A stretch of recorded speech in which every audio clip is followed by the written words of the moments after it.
Hello, everybody. Welcome to our first show, our pilot show, which is The Truth About Addiction and Recovery. I'm Scott Jones, John Giordano to my left. John? Hi, everybody. Here we are. This is exciting, isn't it? Well, you know, it's so important what we're doing. There are a lot of kids dying out there. Yeah. And, you know, I used to own G&G Holistic Addiction Treatment Program. We were one of the leaders in the industry. Yeah. Because we did evidence-based holistic medicine, not just things that people said work. You know, that's why we did a lot of research at our facility. So I don't know how it happened, but I winded up in 70 medical and scientific journals with over 30 universities. You know, my son almost died from this disease. Right. And I said, you know, there's something's missing here. So that's why we're talking about the truth about what's really going on. Absolutely. Now, you said I don't know how it happened, but you know how it happened because you've always preached this. You've always said this. You know, if you do the right thing, good things will come. And you've always been dedicated to doing the right thing. Even though people around you weren't always doing the right thing, you made sure that when you were working in the industry, you tried to stay in that positive, that ethical lane, didn't you? Well, you know what it is? It's that, you know, the industry really turned, unfortunately, really bad. And the people that suffer are addicts. And where it turned was, you know, they were paying for clients and doing all kinds of shady things. And, you know, the insurance companies became very crazy, not wanting to pay or not paying enough. And the treatment centers were suffering, and the clients were suffering. It became a nightmare. Right. And it's still a nightmare. What's going in a on. lot of cases. It doesn't mean everybody's doing the wrong thing. We don't want to. We're not saying that at all. No, not at all. There are, but unfortunately, the people that are doing the right thing are getting sucked into the other people that are not doing the right thing. Right. And what's happening is everybody's suffering. And even look at what Google did. Google said, "Hey, you're not allowed to advertise anymore." And then after a while, it changed its tune that you have to be certified now to advertise on Google with addiction treatment. And people need to realize, I mean, when we're talking about the truth, Google was making a lot of money off of these places, and they shut it down. So, you know, they had to be really concerned about what was happening to turn away all that money and say, we're not doing that anymore. But, you know, we're talking about what's going on with, you know, the history of all this stuff. But what we want it to be, and I believe you and I spoke about it, is we want to help people and show them that things they can do that actually, unfortunately, a lot of treatment centers aren't doing at the time. Right. Because the insurance companies don't want to pay for it. So a lot of the treatment centers' hands are tied. That is true. And I remember I've been doing hyperbaric medicine for almost 15 years. And that's oxygen under pressure that they used to use for the bends, to cure the bends, which is when you dive deep in the ocean and when you come back up, you have nitric oxide in your blood, and you have to actually get that out. Right. But they found out it does wound healing, and then they found out that actually it helps heal the brain. So, you know, we use it for post-acute withdrawal syndrome, is when people are coming off drugs and alcohol. Their brain is trying to recalibrate. They got damage, and they're not functioning properly. So, and what's really funny, people used to laugh at me, and now the VA is starting to use hyperbaric medicine for us. Well, let's even go a little beyond that. You know, people laugh about hyperbaric in addiction treatment, sure. But what do you think the sports people have been doing? They have surgery, and one of the reasons they heal, a lot of them do hyperbaric time so they can speed up the healing process, don't they? Like NFL and NBA and all those people. Absolutely. And, you know, it's good for TBI cases, traumatic brain injury. Right. And what a lot of people don't understand about addiction, see, it's not just about psychological. And I hope people really watch what we're doing here, because we're going to be talking about things that are evidence-based, that actually work, that a lot of places aren't doing. Absolutely. And there's a lot, but there are places that are too, and we want to talk about them. While we're doing our show, we might even talk to some of them. We may have some of them in here to talk to them. There are some of the places that are doing that, and those are the good places. Yeah. You know, first of all, I work with Dr. Kenneth Blum, who's the geneticist who found the addiction gene. Right. Now, there is a gene test, and it's not baloney, it's for real. And the gene test will tell you if you're mild, moderate, or severe for addiction. Okay. And then it will tell you what you can do to help with that. We have a different amino acids, and I've been in the studies. We have 15 papers on that, on amino acids that Dr. Blum put together that actually help to upregulate dopamine. Now, dopamine is the feel-good drug that actually addicts are chasing. All right, so what we've done is PET scans. We did fMRIs to see what's going on with the brain in real time, and we saw that it upregulated this dopamine naturally. So it helps with cravings. It helps with a lot of different things that addicts really need. Right.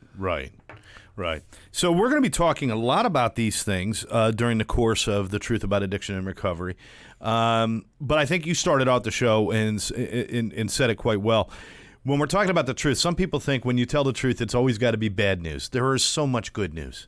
There is so much good news about what we know. You were just talking about some of those things. We want to bring those to the front, too. Listen, we could spend all day talking about everything everybody's ever done wrong, right, John? I mean, that's all day. This show is not about wrong. We don't want to do that. This is about what we need to do right. Because that doesn't get the press sometimes. I mean, if a recovery center gets arrested for patient brokering, they're on the front page of the news.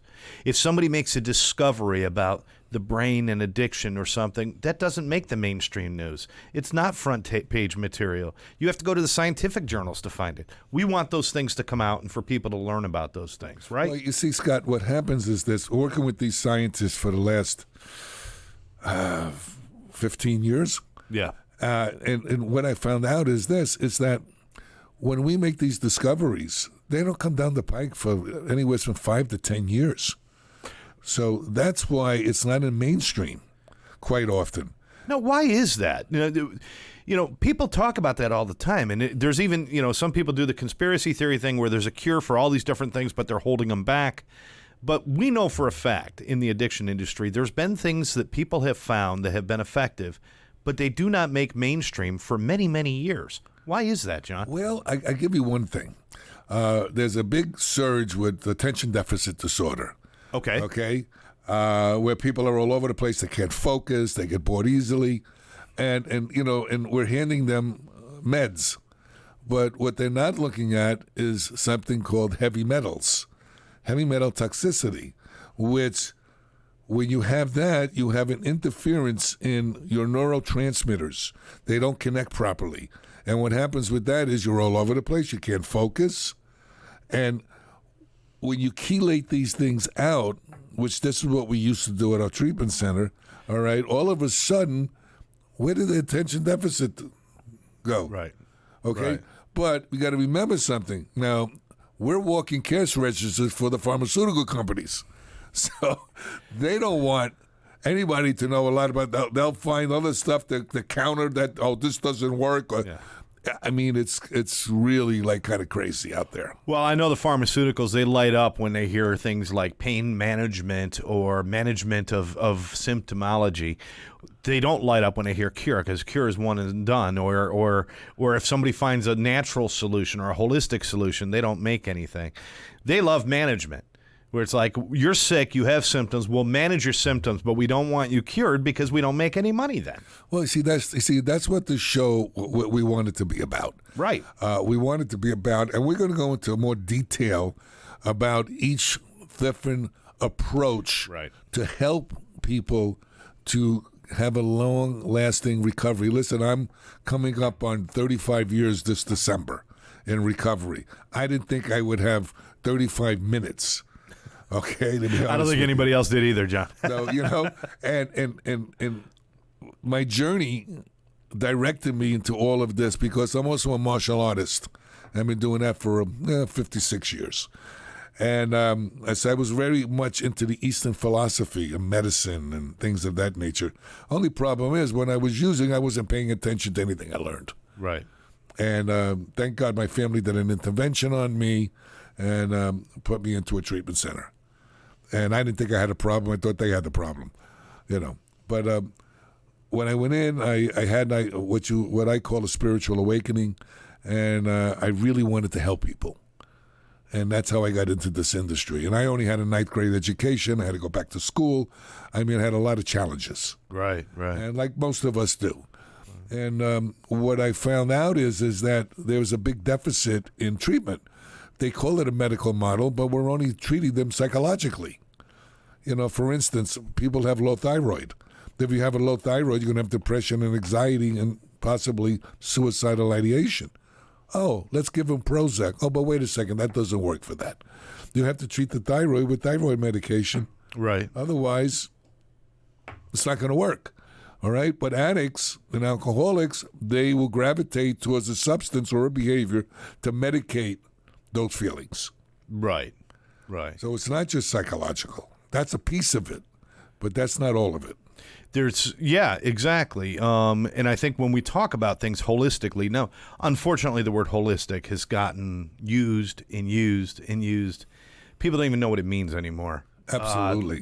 It's just like everybody says, well, let's slap the word holistic on it. But that's airy fairy medicine. Yeah. Yeah, it just doesn't make any sense. But holistic, to explain it very basically, is treating the whole person, not just one symptomology. It's a comprehensive approach exactly. to whatever you try doing to treat somebody. That's all. It's not.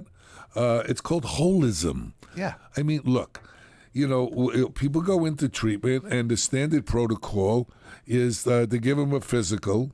Okay, they do a psychosocial, it's called, a history on what happened to them, what kind of drugs they did, and so forth. And then we throw medicine at them. Because if you don't throw medicine at them, the insurance company don't want to pay. Because they say, well, they're not sick enough.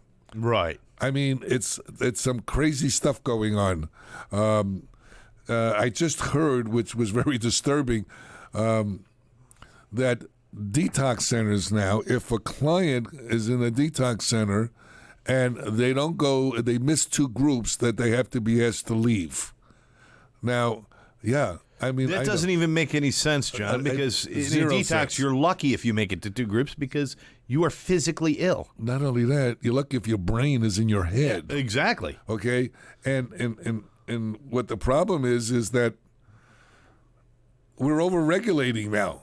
Okay? Yeah. So what's happening is they're overregulating everything. They go from one extreme to another. We're underregulated, now we're overregulated. And what we're going to talk about on these shows that are coming up, we're going to talk about how to pick a treatment center. There's a lot of good ones out there. Absolutely. Okay? What you need to look for, and other alternatives that you can do even if you don't go to treatment. So this is what we want to, I believe this is what we spoke about, what we want to focus on. We want to help people because you have to have a small understanding of yourself to understand what the best fit for you in treatment is as well, and we want to help you with that. Things that you can look for within yourself. Because, John, like you said, you lost track of all the things you cared about at the end of your addiction. The Eastern philosophy and all the things that were part of your life had kind of floated away. So reconnecting with that enough so you can figure out where you need to be is an important part of the process as well. Not everybody fits in the same square peg. No, I became an inhuman human, and that's what I believe addicts become. Okay, we no longer, believe in God because who's going to talk to a God of your understanding when you're doing the things you're doing that are not really cool. Right. You're hurting yourself, you're hurting your family, you're hurting your children. You're not a productive member of society in any kind of form.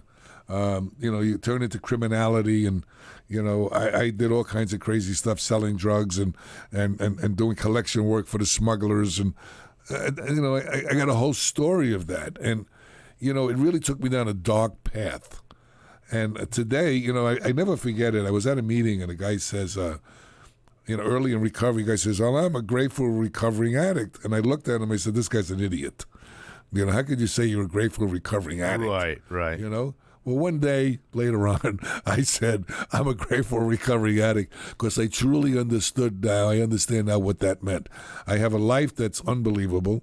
Mm-hmm. I have my soul back." And what's the guy that walked into, I was raised a Catholic, which I used to curse at God, because I blame God for everything. As addicts, we blame everybody else, but instead of looking at ourselves. Right. And here I am, I'm a chaplain for the North Miami Police Department. I mean, my father must be rolling over in his grave. He was a heroin dealer. Who would have thought you would end up a chaplain for the police department? Oh, listen. Are you kidding me? Let me tell you. And that's why I came out of retirement, because I wrote this book. It's called How to Beat Your Addictions, not addiction, and live a quality life. Yeah. And how I wrote the book was, I said, what's the best way to write a book like this? And I said, look, I could talk about my own experience, but not everybody's, like you said earlier, not everybody's the same. Right. So what I did was I interviewed 200 addicts and alcoholics over the years, because it took about 3-4 years to write the book. And what was really interesting was I wanted to know what they did or what they didn't do. Okay? Right. Not just they quit drugs and alcohol. But I know people are going to not understand this, but quitting drugs and alcohol is the easy part. Learning how to deal with life on life's terms is what we have a difficult time with. Once you stop drugs and alcohol, now you're on that road to dealing with life, which becomes very complicated. We don't understand our emotions anymore. Right. We want to run away from them. So what I did was I put all the stuff that they did into the book.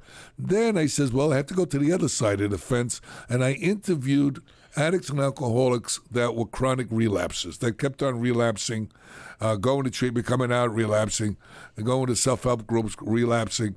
Okay, I wanted to know what they did and what they didn't do. And I put that into the book.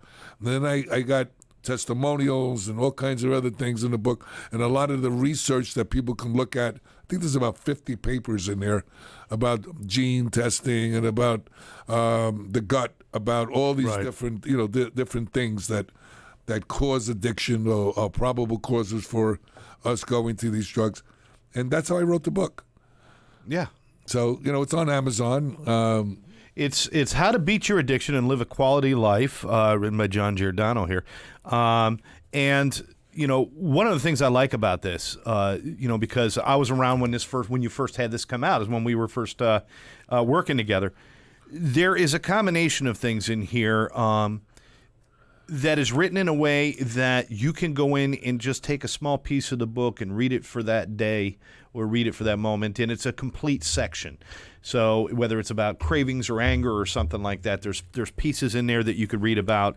It's written in a way that makes a lot of sense to addicts. It's not all technological. It's not all scientific. It's about real world stuff, right? Right. Well, you know what it is. Addicts don't like to read. Well, a lot of people don't like to read. Yeah, a lot of people.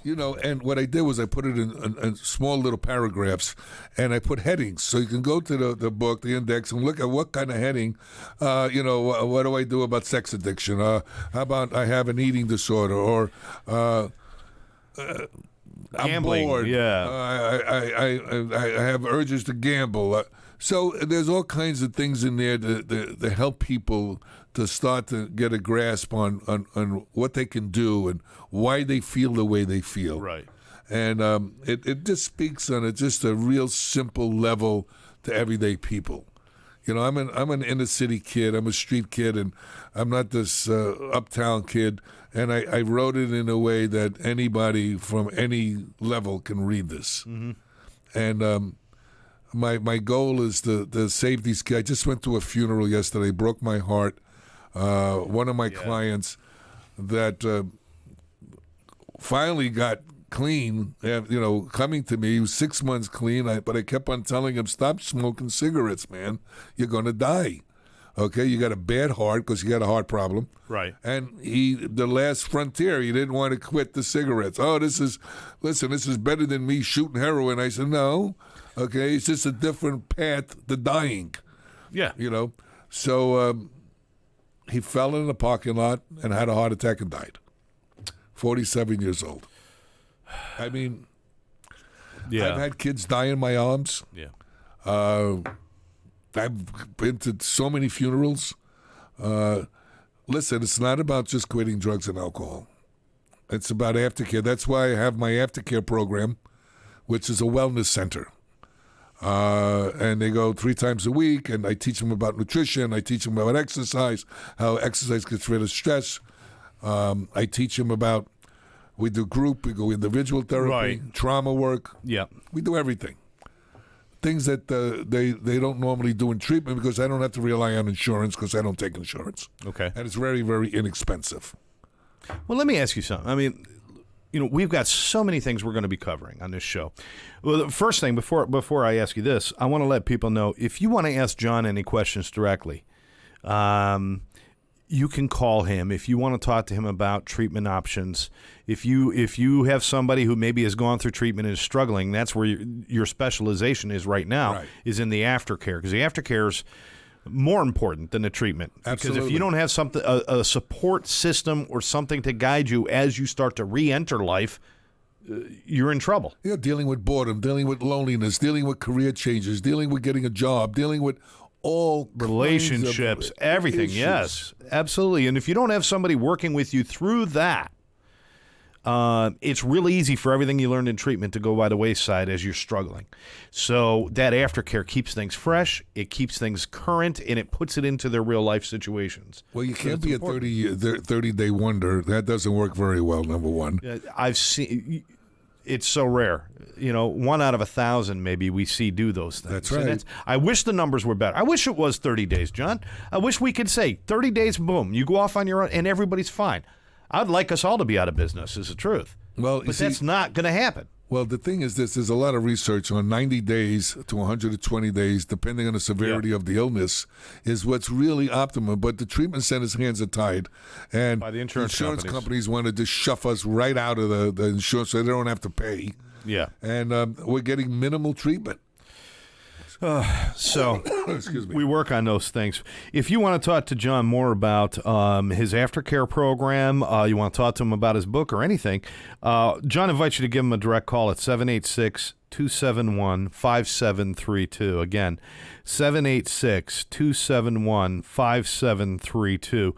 I'd also like to invite you, if you would like to be on The Truth About Addiction and Recovery, or you have an idea for a podcast that you would like to do, we work here very closely with Broadcast Beat Studios. We work with other podcasts, including Live Out Loud podcast and others.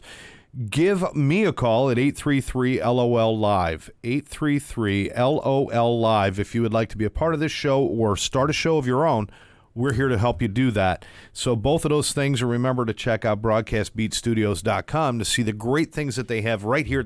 Beautiful studio, right, John? Man, let me tell you something. This place is incredible, and it's going to help a lot of people, this show, and shows like it. Absolutely. So if you want to be a part of our show or start your own, check us out. Again, give me a call, 833-LOL-LIVE, or go to Broadcast Beat Studios and check out the studio. And I also want to add in that we're also being sponsored by Addiction Training Center. Addiction Training Center is something that we're involved in, where it is all about educating, training. It is a way to approach the person who is suffering from addiction, alcoholism, or other types of addictions, and teach people both intervention skills, communication skills, and education into how they can best help the people in their families, their workplaces, and their communities. That's what ATC is all about, and they're supporting us as well. Well, that's one of the main thrust also about ATC is that we want to also, everything is about the addict. What about the family? My kids are in recovery, and it's frightening. You don't want your kid to die before you do. And what we're doing is we're helping people to understand how to deal with their loved one, which is paramount, because you can really help them and yourself. Absolutely. Addiction Training Center has courses that are available for you. They also have information. If you go to addictiontrainingcenter.com, all the information is right there. Now, with us, with The Truth About Addiction and Recovery, John, we're going to be talking a lot about things. It's not always going to be a popular thing to talk about. Even talking about the positive things sometimes aren't real popular because not everybody's doing it. And when somebody isn't doing the right thing, they like to shoot the right thing down, don't they? Well, you know what it is? It's really interesting. Most people would really like to do the right thing. I think a lot of treatment centers that are good treatment centers really want to do it, but everything is coming at them from so many different ways today, and insurance companies are holding up payments, and they're doing audits for really no reason. Yeah. Some of it, so they're locking up people's cash flow, and what they're doing is they're forcing treatment centers to not do as much treatment as they possibly can, and doing alternative treatments because they can't get paid. So, it's also a business, but Yeah. it's also a place to help people. But, you have to be realistic. You can't just help people because you'll be out of business. You're helping no one. John, this is extremely frustrating. This is insane. It makes me angry sometimes. I get angry sometimes when I see the things that are going on. Why do we even do this? Now, I got my own personal reasons, and I know why I continue to do this. I've got my own recovery, just like you. I've been around for a long time. I've got my daughter that I care about greatly who's in recovery, and I've got other family members. And I feel that if I walk away and if I don't do it, who will? If I don't stay in the industry somehow, if I don't fight for addicts' rights, if I don't fight for a better understanding, if I don't fight to heal our communities, if I walk away and say it's too hard, then who else is going to do it? Why do you do it? Well, why do I do it? I mean, you could retire right now if you wanted to, John. Yeah, well, I am retired. Well, I'm not retired. You're the busiest retired guy I ever met, all right? Right. I go out there and I'm lecturing. I'm writing another book. I'm doing all kinds of stuff. Why do you do it? I believe God helped me where I couldn't help myself, a God of my understanding. Okay. I'm not about religion. I'm about spirituality. Be kind instead of right. Help those less fortunate than you, and things like that. And what I decided to do, that God gave me a lot of gifts, and I do my best to utilize those gifts and to help other human beings to help themselves. You see, I learned something doing treatment all these years. I mean, I've been doing treatment for about 34 years, 33 and a half years, helping thousands of people. And it's not just the addict we help. It's the whole family, because the whole family's suffering. It's not just the addict. The sisters, the brothers, the mothers, the sons, the daughters. I mean, it's really pervasive. And I want to be part of the solution, not part of the problem. I want to look at that we're coming down the pike. There's good stuff coming down and not such good stuff coming down the pike. And I want to be on the side of the good stuff.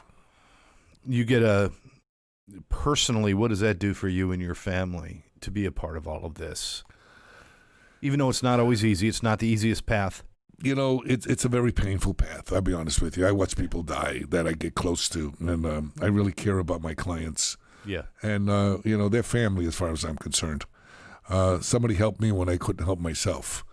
And it's about, addicts were selfish and self-centered, but when you get into recovery, you learn about giving back. And one addict helping another is paramount. Yes. Because we understand what they're going through. And being a parent of an addict, of addicts, I understand what parents are going through. So that's why I opened up this little wellness center, I call it, because I help the parents and the family members to get through this. Because most often the time, they're left on the outside. Right. And everybody's focused on the addict. Okay, well, some of these parents are addicted to the addict. And they wind up enabling them and being codependent, and they're loving their addict to death. Yes. Yeah. So, that's why I do this. So in our future episodes, we're going to be talking about things like, certainly we're going to make sure that everybody has a full understanding about the continuum of care and the different levels of treatment that are available out there. We're going to make sure people understand how to look for treatment centers and what to look for. What are some warning signs, and what are some signs that you should be looking for, and what are some things that you should demand as this should be at a treatment center. We're going to talk to different treatment centers. We're going to talk to people in recovery. We're going to talk about the importance of the aftercare, the importance of follow-up, and the importance of staying connected to your past, your present, and your future, and being present in your own life. There's so many things we want to talk about on The Truth About Recovery. Again, John, it's not always going to be a popular opinion. Some people are probably going to hear this and say, they're just trying to beat me down. Well, we're not out to do that at all. We just want people to know the truth, right? Well, this is the story is this. This is, recovery is not a diet, it's a life change. Exactly. And that's how you got to look at it. Diets don't work. Right? Believe me, I know. I tried a bunch of them. I know.